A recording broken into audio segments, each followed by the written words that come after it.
midka xanuunsanayo samir, maxaa yeelay samirka waxaa gadaashiisa ahaaday farxad.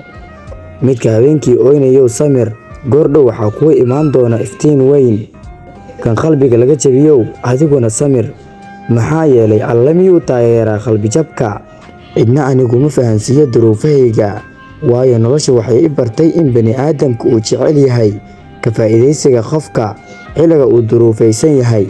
Waxaan arkay dadka qaarkood iyagoo igu qoslaya jeer aan anigu la hardamayay raadinta guusha noloshayda.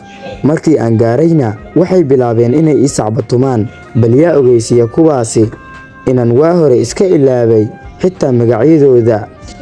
Aad ha u aaminina dadka, waayo ugu dambeyntii waxaad ogaan doontaa inaysan cidna kuu oofinaynin ballamadaada ilaa Ilaahay mooyee.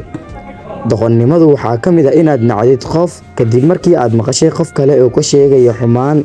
Ugu dambeyntii walaalkayga qiimaha badanow, ha raacraacin shaydaanka iyo dhagartiisa ee Allah subxaanahu wa tacaala tala saaro.